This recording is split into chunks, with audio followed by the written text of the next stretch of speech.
here we go at the bottom left position as the red Protoss. We will have Djem 5.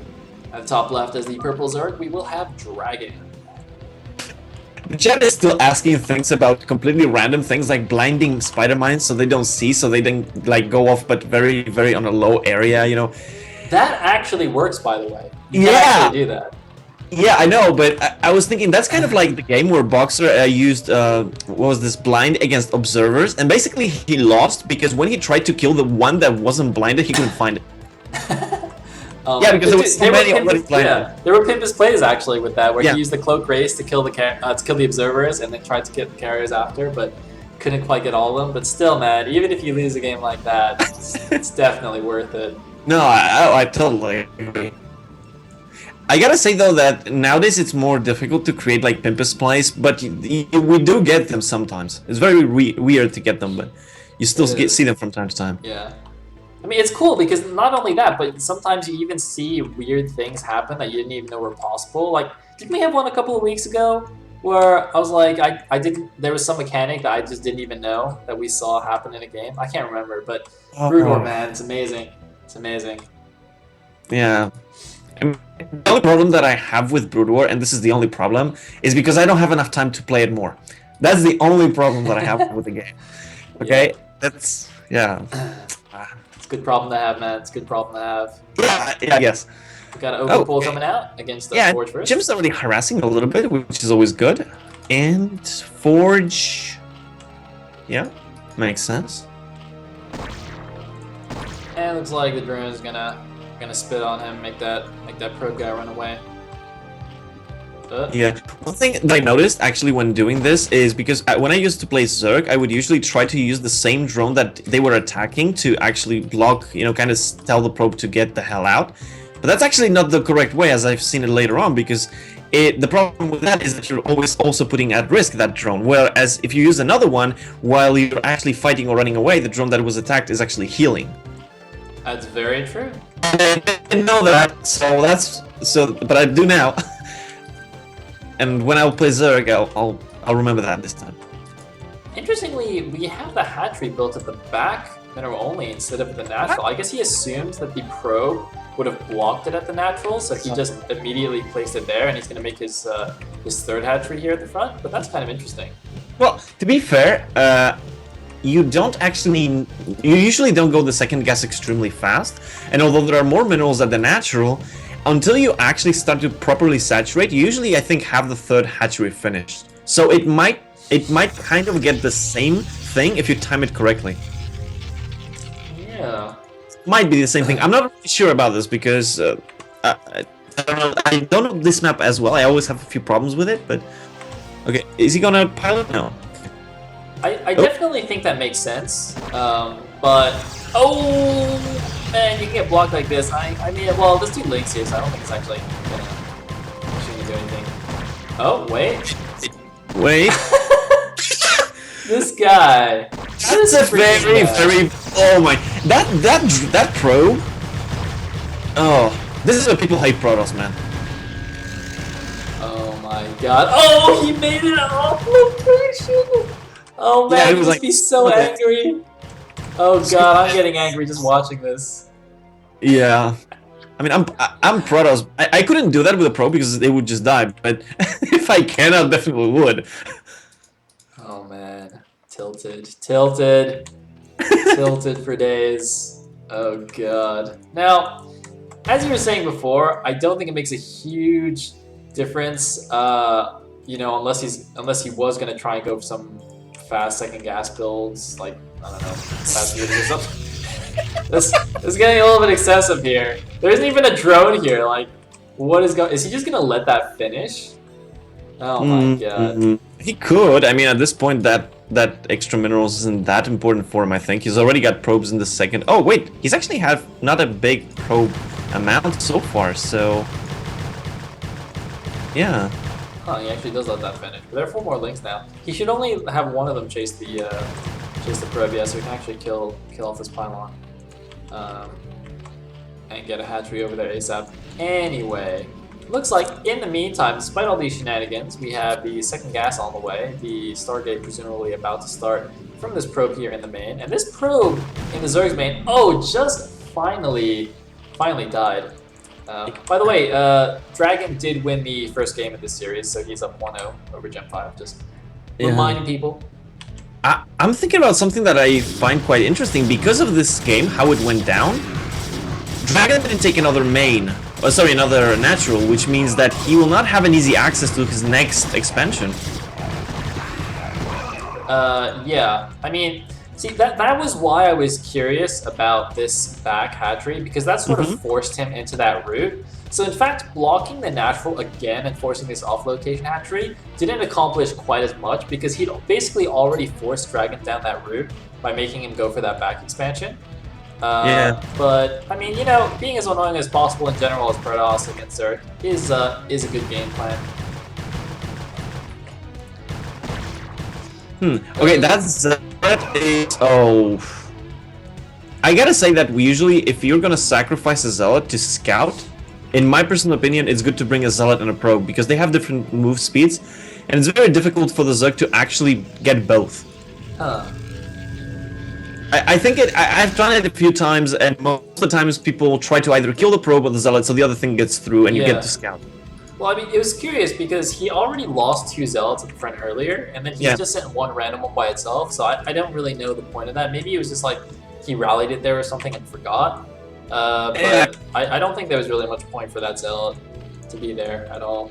But anyway, we do have a bit of a wall here at the front, Hydrogen and Evo Chamber, and going up to 5 hatcheries. Everything is going to be scouted by this Corsair as well. Yeah, but again, it's 5 hatcheries, but you do have only 2 gases. So it's definitely... You definitely can't go the normal style, which is, for example, go a good amount of Scourges and at the same time get everything for the Hydras. I mean, you probably can't position, I think. Yeah. Makes sense. In the meantime, of course, they're going to get chased away by the Scourge. And we're going to see +1 air weapons, as well as +1 ground weapons, and the Templar Archives, and Gateways. So he's just going everything right now. But +1 weapons, but only 1 Corsair? Yeah, this is... I was going to say, I don't see how he's affording everything right now. Because I mean, he's adding all the infrastructure, getting all the upgrades. This basically means he's going to be on a really low unit count for quite a while here. So it's not like the normal... well, quote-unquote normal, but, you know, it's not like one style of PvZ where you can, you know, pressure with early Sairs and Zealots and whatnot. He's not really going to have any pressure. I mean, yeah, he's going to have upgrades, and as you mentioned, not building additional Corsairs despite getting a +1 upgrade, very, very strange. He can't actually afford it now, so I don't know why he's not building another one. Or to be honest, I don't really know what's going on here in Jem's base. He's not building anything. Maybe he started with the +1, but then he kind of decided when he saw that there were basically maybe no mutators, that probably he didn't want to get them and just forgot the +1? That's possible. He should have seen this spinning though, because he made a Templar Archives and he upgraded Storm just now. So I'm really confused by the continuing +1. Like, actually, looking at this build now, everything except the +1 makes sense. So it's basically like he went for the courses, as you said, decided to not to go them after all, and is now just going for the mass gateway units with Storm, and that's why he added on all these gateways, which he wouldn't have been able to afford if he had kept making Corsairs. But because he stopped making Corsairs, he can't actually produce from all these buildings. Yeah, he will need, though, the Robo very soon, because Lurkers are... Okay, it's finished, and it's getting first the shuttle. Because one thing is, on this map, the exit from the Protoss is actually slightly difficult to manage. Yeah. Since it's... So, and also you can get kind of backstabbed from the back, although I think that Djem already has vision on that, so probably he will see that coming. Yeah, he will. I guess the good thing, though, is at least he can take this back to an only Nexus, and doesn't have to worry about expanding too quickly. This +1 attack upgrade is actually going to finish for the Corsairs, interestingly, even though he's only got 1 Corsair here. But yeah, I mean, at the end of the day, it's 100 minerals, 100 gas. It's not going to, you know, completely ruin your build or anything like that. He did make 2 Dark Templars, though, to drop in the back. That could be very interesting. There are 2 Scourge here, but if he goes perfectly along the left side, I don't think it's going to spot them. Yeah, see, the Corsair actually leads the way. The Corsair's actually going to kill itself on the Scourge on purpose. so that he can't block the shuttle. Wow, that's very interesting. But the Overload is actually going to spawn. Instantly, Dragon realizes that there might be something, and there's actually Overload speed and already an Overload in position. He doesn't seem to notice yet. Oh god, how does he not see this? Okay, he does see it. Oh man, I like the split drop here. So easy to split one DT in the back, one in the front. Unfortunately, he is going to get taken down now. But he can actually just hide this in the corner. Maybe. Nah, no, he's going to run back. The shuttle left already, right? I don't actually know where the shuttle went. It's at the natural There jump. we go. Okay, so there goes Djem. He's going to actually bust, at least get out of his base, which is pretty good. But he's not bringing yet the entire army, just a small pack. Okay, there we go. Lurkers are breaking down the temples at the back, though. He should see this with the pylon on the probe. Maybe that's why he decided now is the time to actually leave. He needs to go soon, actually, before these Lurkers get in the back, because there's nothing really defending this back expansion here. Oh, nice Ice Storm. Oh, he has to attack the temples again. I never understood why not all of them die, just like few left. I don't get it either. There we go. Oh god. Yep. And there's only one cannon there, so at the same time, if he pushes with everything and just runs through with the Lurkers and doesn't actually burrow them, he can actually get on the ramp, and it's going to be pretty much impossible to get up there. Oh my god, he should do that actually. That's a really smart move, but he's not going to do that. He's just going to burrow at the Nexus. I mean, he's going to be good enough. I don't see an Observer anywhere. Oh no, there we go. The Observer's at the Natural. Oh, there's another one here as well. Okay, never mind. So the Observers are here.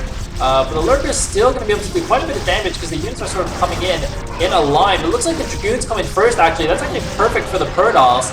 And this attack is way less than I expected to. By the way, the 1DT that somehow stuck in the back there did actually get taken out, finally, by some Hydras. Well, I mean, this supply blocks Djem for a little bit. And to be fair, he's still on 6 gateways. He's spending a good amount of minerals because of that. And it looks like he heard you because he is in fact adding another gateway now. It looks like trying to take the 9 o'clock, interestingly, expanding towards the Zerg, which means it's immediately going to get shut down. But at the same time, it leaves him really open because if he crosses the bridge, now it's very difficult for him to get back.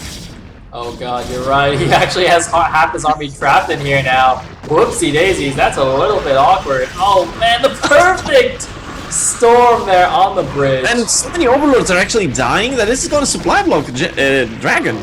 Oh man, big mistake. He does actually manage to snipe a couple of these High Templars at least, but I think those are the ones that already use the storm though, and a really strong Dragoon Templar army coming out here for Djem. I mean, I have to say that at this point, Dragon would probably want to add a few Zerglings in the mix because he's mostly on the Dragoons are really poor against them, and we don't have any Zealots, so... Yeah. Although, to be fair, look at how many hatcheries actually Dragon is getting, so he will have a very high production rate once he gets unsupply blocked. Yeah, he'll be able to spam out the Zerglings if he wants, but that's a very good point as well. Yeah, the Dragoon Templar army is beefy, but even though, like, obviously you can storm Zerglings, because they run into melee range with your own units, you tend to like half storm your own units as well, and it's really tricky and annoying to actually get a good storm on Zerglings. But oh my goodness! Wow, the blanket storms from Djem, really nice storms there. Holy cow. That was perfect. Yeah. I'm speechless. Queen's Nest only finishing now, so... And the Hive started right away, but... it's gonna be tricky to get to those cracklings before somebody actually trying to break you. Yeah, he's going up here to the front now. Some more Hydras in production, but another thing is that once they're in this kind of like really clustered area at the Natural, it's almost impossible for them to dodge storms. Not that they were dodging much anyway before, although thankfully not many High Templar are left, and actually only some Dragoons here. I think he needs to back up. He's going to lose a lot of these expensive Dragoons. Yeah. Not the best attack here. Once the Bruno's army gets this small, there isn't much point trying to force an attack too much, because the Zerg can just remake units so quickly and takes you down in these small numbers. Really needs to regroup a little bit. Yeah, and it's mostly constantly just Dragoons, so definitely Dragoons would be a good idea right now. Yeah, I think so. I mean, even the Hydras are pretty good against Dragoons straight up if there's no storm backing them up, and it looks like that's exactly the case here. You can see the Dragoons getting slaughtered here without the High Templar support. Yeah. But while this is going on, though, at least Djem has been getting this additional base up here at the left side. But can he keep it? I mean, for now, at least yes, because there's not really that big of an army for Dragon, but Dragon is expanding as well, so eventually, I mean, the problem I think is that Djem really has a problem about getting a good army, and at this point, it's where you should be having a really massive army to be always active on the map. Yeah, looks like he's actually sending a random group of goons to go over and kill this right side base. He'll probably get it, but this is quite a risky move because he could very easily just get trapped by a bunch of Hydras and killed off. And, you know, 12 goons is really, really expensive, so yeah, gotta be a little bit careful. And that's exactly what's happening. You see the Hydra army is coming down. Yes, he is going to get the hatchery and the few drones that are here, but is that really worth losing all these units? No, definitely not. The problem with the Protoss army is you can't really lose all of it once.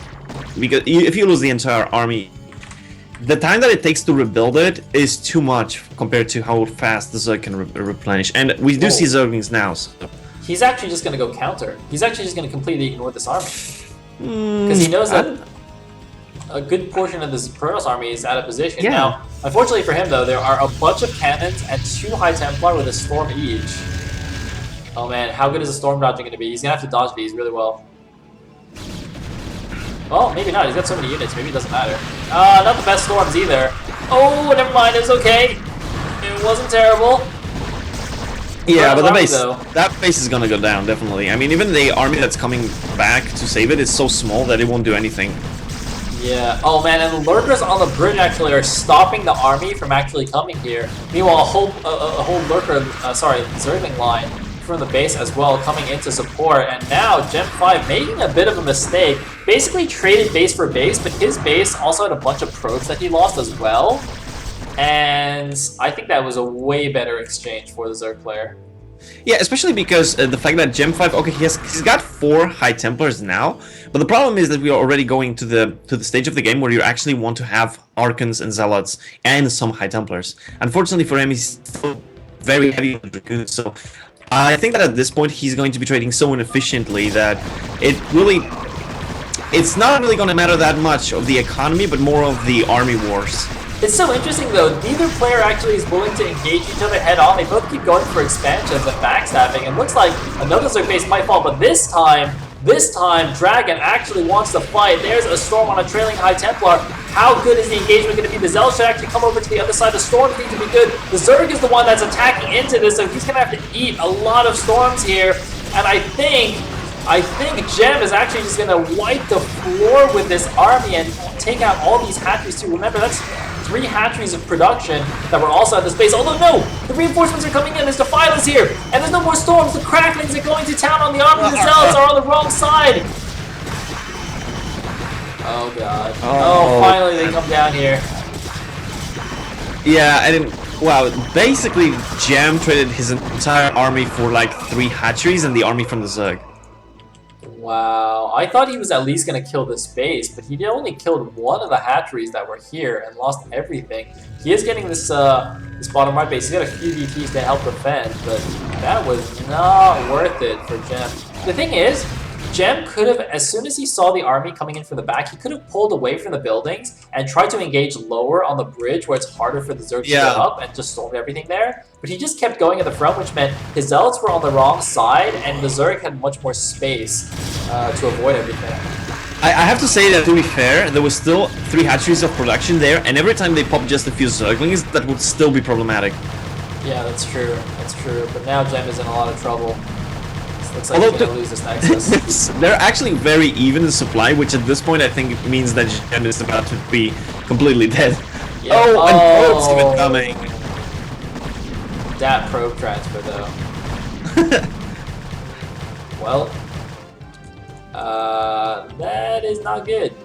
That is not good. Oh, there's actually a DT with 13 kills at the 3rd of the Dragon. Random DT, kills. 13 oh, kills. Nice. Nice! He actually snuck a DT in. I was going to say, this is the one vulnerable area, this backmanner only, for... Oh, and another one! Look at Dragons where the engagement happened. There's no drones anymore there. Yep, he stuck another DT in here. So 12 kills and 13 kills. I mean, that's what happens when you're losing, right? You do the emergency DTs. Unfortunately for him, I don't think that's going to be enough because his own expansion attempt here is going to get taken down. And remember, the Zerg already has his Hive Tech as well. So, it's going to be bad news.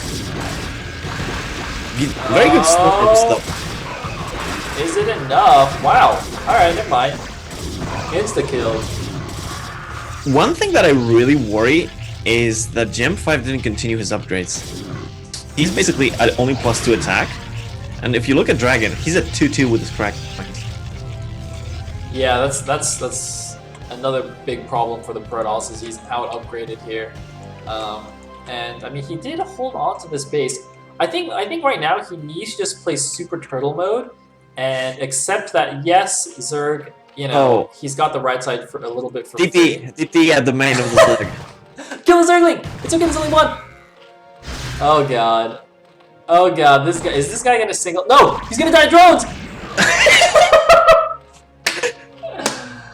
Oh god. Okay, now now Djem is moving with too many high templars. I feel like he should make at least one more Archon. Yes, probably. Although, I mean, his army's just... The thing is, his storms this game have been on point. Yeah. Both because he's got really good positioning and because Dragon doesn't seem to storm dodge very much.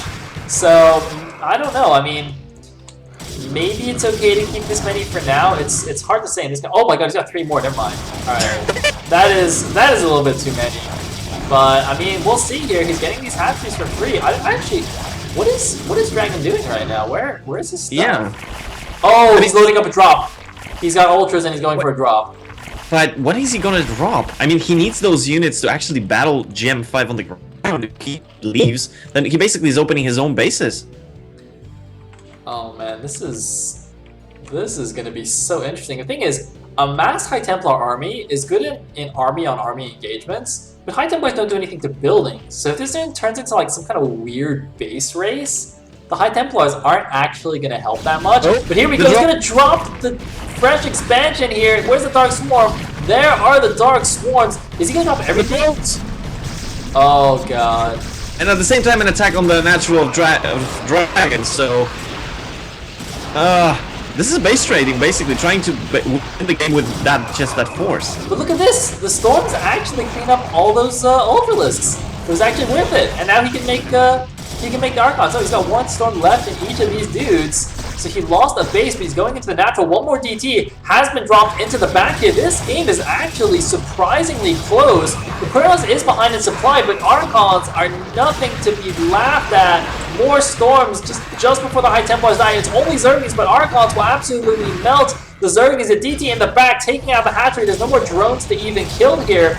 But the Protoss is mining with 4 probes at a depleted mineral line. This is the entirety of the Protoss mining right now. He has to win with 3 Archons. Oh no, but there's Lurkers! There's Lurkers and he has no detection. He can't kill the Lurkers. Oh no! The observer comes in, but that Archon, if it dies, then the Cracklings are going to deal with everything else. Oh god, the Lurkers in the back seal the deal. In the main! DT in the main! The DT has killed the hatchery in the back, is now killing all the drones, which means that the Zerg... Oh, but the Zerg has a 3 o'clock base that's mining, though. That's the problem. The Protoss has no income, but the Zerg has a little bit of income still. Yeah, but he might lose it right about now. Oh my god. If he actually loses this base, this game is going to be ridiculously close. There's only 1 sunken here, and a couple of Zerglings. He could storm the drones as well. I don't know if he wants to use the storm with that or There's not. more, because they were actually in an Overlord. Oh god, what the... It was actually a drop with the Overlord, and there was like 8. They were dropping really slow. Oh, GG, Djem 5 knows. He has no money to keep up the fight. Oh, God. And Dragon takes the series 2-0 after that game. But what a great game that was. I gotta say, very well played by both players. Yeah, really, really good. The only thing I wasn't too fond of maybe was that Djem's army composition, but apart from that, yeah, quite amazing. That was really, really close. Whew! All right, now, oh, we're gonna get another game here. Nice. For our next game, it is going to be Koget versus Must. Koget's Oh Terran, my right? god. Is he That's Terran? gonna be good. Koget is Terran, Must, I think, is Protoss. Nice. All right, let me see here. So we're going to have a PVT going into game 1 of the series, which means it's going to be on Fighting Spirit. If we're getting these games in the preliminaries, I mean, I don't want to. I'm not sure I have the heart to see the ones later on, because this game between F5 and Dragon was one of those games that is really close, and at the Yeah. same time, I mean, it was difficult to keep up with everything that was going on. I mean, it's one of the reasons why Brood War is just so fun to play and watch. Is you just have like Yeah. so much going on, so much intense fighting, and yeah, it's good stuff. And the best part is that Dragon and Gem 5. I don't know their rankings currently, but I'm pretty sure both of them should be able to get into top 32, right? So we'll be I think so. we'll be able to see more of their games in the main tournament, which would be very fun. But for now, we are going to go on to Koget versus Must. Yeah, two very high level players, and they're going to be playing on Fighting Spirit. Here we go. All right.